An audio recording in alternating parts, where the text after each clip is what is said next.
ఓం శ్రీమాత్రే నమః. కోరిన కోర్కెలు తీర్చే చల్లని తల్లి శ్రీ ముత్యాలమ్మ తల్లి. ఆ ముత్యాలమ్మ తల్లి అమ్మవారి దివ్య చరిత్రను ఈరోజు మనమంతా తెలుసుకుందాం.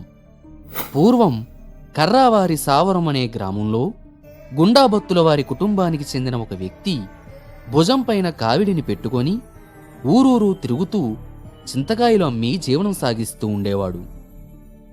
అలా చింతకాయలు అమ్ముతున్నటువంటి క్రమంలో ఒక రోజున తన కావిడికి ఉన్నటువంటి 2 గంపలలో ఒక గంపలో ఉన్నటువంటి చింతకాయలన్నీ పూర్తిగా అమ్ముడైపోయాయి. ఒక గంప ఖాళీ అయిపోవడంతో బరువంతా ఒక పక్కకే పడసాగింది.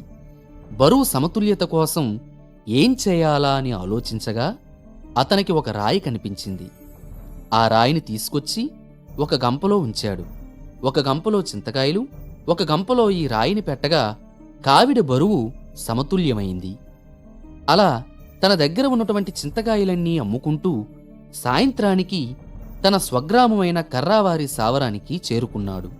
గ్రామంలోకి రాగానే తన కావిడి మోయలేనంత భారంగా అయిపోయింది. కావిడి కిందకి దించి చూడగా అందులో తను పెట్టినటువంటి రాయి అలాగే ఉండిపోయింది. అరెరే, ఈ రాయిని తీసేయడం మర్చిపోయానే అని అనుకొని ఆ రాయిని తీసి పక్కనే ఉన్నటువంటి పొలాల్లోకి విసిరేసి తనింటికి వెళ్ళిపోయాడు ఆ వ్యాపారి. ఆ రోజు రాత్రి వాళ్ళ కుటుంబ సభ్యులందరితో కలిసి నిద్రిస్తున్న సమయంలో ఆ కుటుంబ సభ్యులలో ఒకరికి దివ్య కాంతులు వెదజల్లుతూ అమ్మవారు కలలో కనిపించి రోదిస్తూ ఉన్నదట. అది చూసినటువంటి ఆ వ్యక్తి, అమ్మా, ఎవరు నువ్వు? అలా ఎందుకు ఏడుస్తున్నావు అని అడగ్గా ఆ తల్లి ఏమీ మాట్లాడకుండగా అలాగే రోదిస్తూ ఉందట. అమ్మా, అసలు నువ్వెవరో చెప్పు తల్లి, అలా ఎందుకు ఏడుస్తున్నావు అని మరలా సవినయంగా అడగగా ఆ తల్లి కరుణించి, ఒరేయ్, నేనెవరనుకున్నావురా? ఉప్పాకుపాడు ముత్యాలమ్మ తల్లిని. మీరు తీసుకొచ్చినటువంటి రాయిలో ఉన్న దేవతను నేనేరా. అంత దూరం నుండి నన్ను ఇక్కడికి తీసుకొచ్చి అలా పొలాల్లో విసిరేస్తారేంట్రా అని ఆ తల్లి ఎప్పుడైతే చెప్పిందో ఆ మాటలు విన్నటువంటి ఆ వ్యక్తి కనుల వెంట కన్నీరు కారుస్తూ, అమ్మా, మా వల్ల చాలా పెద్ద పొరపాటు జరిగింది. దయచేసి మమ్మల్ని క్షమించి మేమేం చేయాలో చెప్పు తల్లి అని సవినీయంగా కోరగా అనుగ్రహించినటువంటి ఆ తల్లి, నాయనా, నాకు మీ గ్రామంలోనే కొలువు తీరాలనుంది కాబట్టి నాకు మీ గ్రామంలోనే గుడి కట్టించండి అని చెప్పి అదృశ్యమైపోయిందట. వెంటనే కుటుంబ సభ్యులందరితో ఈ విషయాన్ని చెప్పి ఆ అర్ధరాత్రి చీకట్లో దీపాన్ని వెలిగించుకొని ఆ రాయి విసిరేసినటువంటి ప్రాంతానికి వెళ్ళి ఆ రాయిని వెతికి తీసుకొచ్చి ఇప్పుడు గుడి ఉన్నటువంటి ప్రాంతంలో ఉంచారు. మరుసటి రోజు ఉదయాన్నే గ్రామస్తులందరికీ జరిగిన విషయాలని వివరించగా గ్రామ ప్రజలందరూ సంతోషించి ఆ రాయిని ముత్యాలమ్మ తల్లి అమ్మవారి ప్రతిరూపంగా భావించి ఆరాధ్య దేవతగా తలంచి పూజలు జరిపించారు, గ్రామదేవతగా కొలుచుకున్నారు. తరువాత గ్రామస్తులంతా కలిసి ఆ అమ్మవారు కోరుకున్నట్లుగానే గుడిని నిర్మించి విగ్రహ ప్రతిష్ఠ చేయించారు.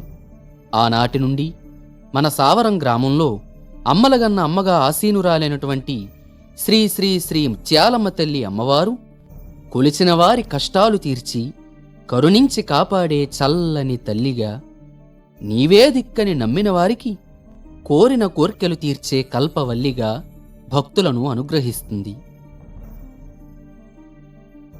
ఇక అప్పటి నుండి శ్రీ ముత్యాలమ్మ తల్లి అమ్మవారికి కర్రావారి సావరం గ్రామానికి చెందిన గుండాబత్తుల వారి వంశస్థులు పుట్టింటివారిగాను, బసవావారి వంశస్థులు అత్తింటివారిగాను అమ్మవారికి సేవలందిస్తున్నారు. అలా కొన్నాళ్ళు గడిచిన తరువాత ముత్యాలమ్మవారు గ్రామంలో ఒక ఆమెకు పూనక రూపంలో ఆవహించి, ఒరేయ్, నన్ను గ్రామానికి తీసుకొచ్చి మర్చిపోయారేంట్రా? నాకు ఈ గ్రామంలో ఉత్సవాలు చేయండి, జాతరలు జరిపించండి అని గ్రామస్తులను కోరింది. అంతట గ్రామస్తులంతా కలిసి, అమ్మా, మీకు తప్పకుండా ఉత్సవాలు జరిపిస్తాం, నువ్వు శాంతించి మమ్మల్ని చల్లగా చూడు తల్లి అని కోరుకున్నారు.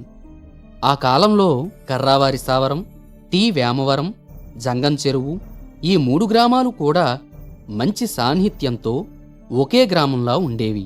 ఆనాటి పెద్దలంతా కలిసి అమ్మవారి జాతర ఎలా చేయాలా అని ఆలోచించి భోగి, సంక్రాంతి, కనుమ ఈ 3 పండుగ రోజులను మన 3 గ్రామాలు కలిసి అమ్మవారికి 3 రోజులు జాతరగా జరపాలని నిర్ణయించారు. శ్రీ ముత్యాలమ్మ తల్లి అమ్మవారి జాతర మహోత్సవాలను 3 గ్రామాల ప్రజలు కలిసికట్టుగా జరుపుకోవాలని, ఒక్కొక్క గ్రామానికి ఒక్కొక్క ప్రత్యేకమైన ప్రాముఖ్యత ఉండాలని ఆనాటి పెద్దలందరూ కలిసి నిర్ణయం తీసుకున్నారు.